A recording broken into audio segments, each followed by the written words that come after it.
4 months after Hurricane Irma ripped across the Caribbean with devastating wind gusts topping 220 miles per hour, the island of Barbuda remains nearly deserted. This 62-square-mile island in the eastern Caribbean is one half of the twin island nation of Antigua and Barbuda. Antigua is home to the national government and has 80,000 residents, while Barbuda's population, at least prior to the storm, was just 1,600 people. A mandatory evacuation, prompted by a second hurricane just days after Irma, left Barbuda uninhabited for the first time in 300 years. Electricity and water have yet to be fully restored, leaving the roughly 500 people here largely relying on power generators and other donated supplies. The NewsHour caught a ride with Nikki Jeffrey, a mother of 3, as she and her family made their way toward home. This was my living room, my bedroom, my kitchen. We were actually in the house. When the wind started and everything, we went into the bathroom. And this is what saved our lives. We're all standing here watching the roof just evaporate. Everything's flying off. The same day Nikki Jeffrey visited her home, the Prime Minister of Antigua and Barbuda, Gaston Brown, was in New York at a high-level donor meeting for hurricane-ravaged Caribbean nations. The United Nations estimates it will cost $79 million to rebuild Barbuda's housing stock, and that total recovery costs for the island could reach $220 million. These individuals are displaced in Antigua. They have no homes, so they are homeless, they are jobless. In many instances, they are helpless. The donor meeting raised $1.3 billion in pledges from the international community, but Brown says he will not be able to just hand out money to Barbudans to rebuild their homes. I have no doubt that the international community is not going to foot the entire bill of $222 million US. And we do not have the capacity to borrow $222 million US. So to secure finances for rebuilding their homes, Prime Minister Brown has made a controversial proposal to Barbudans. If we borrowed to build properties, then clearly the homeowners, they have to have some skin in the game.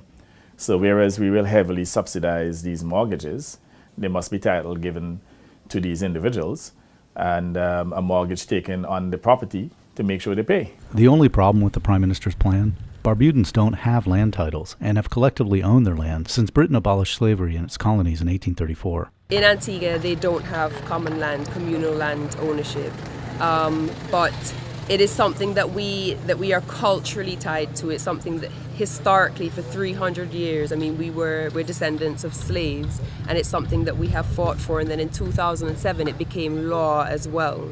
Unlike Antigua, Barbudans can own land without a property title because land ownership is controlled by the community through the Barbuda Council. Barbudans own the land in common. You can get 3 plots of land, one for residential, one for commercial, and one for agricultural as a Barbudan. However, in the wake of the storm, Prime Minister Brown's government is seeking to overturn a 2007 law that recognized Barbuda's communal land system. Nikki Jeffrey and more than a dozen other people we spoke with all opposed the Prime Minister's plan: money to rebuild and mortgages in exchange for communal land ownership. Prime Minister Brown says he respects the sensibilities and culture of Barbudans, but ultimately it is their choice to accept his mortgage plan or not. Those who wish to continue to occupy the land, we're not challenging them.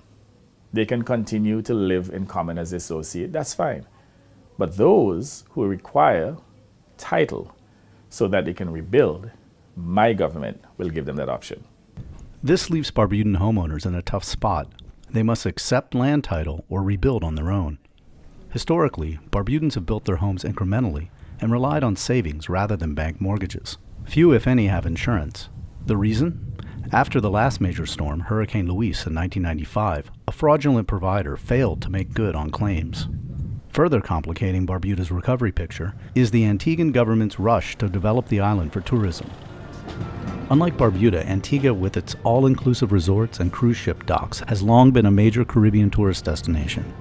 Some Barbudans fear the end of communal land ownership may pave the way for the sell-off of lucrative tracts of the island. John Mussington, the headmaster of the island secondary school, took the NewsHour to see land being cleared for a new international airport. The timing of this construction angers many locals. From where I live, west of the hospital, I could see the lights in the sky and hearing the scraping of metal on rocks and so on.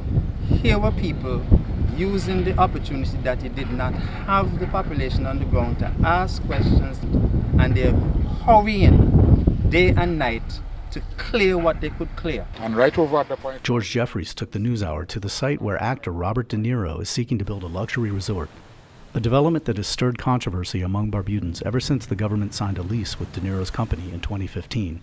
All these lead me to the conclusion that there are persons who are bent on getting cheap land to speculate on real estate. It's still too early to know how much of the pledged $1.3 billion in international donor aid Antigua and Barbuda will receive, or if Barbudans will take the Prime Minister's offer of land title. But for residents like Nikki Jeffrey with school-age kids, the burden of living life between two islands is wearing thin. They went back to school and 23rd or somewhere around there of September in Antigua. And well, they're catching on good, but I want to come home. I need to come home.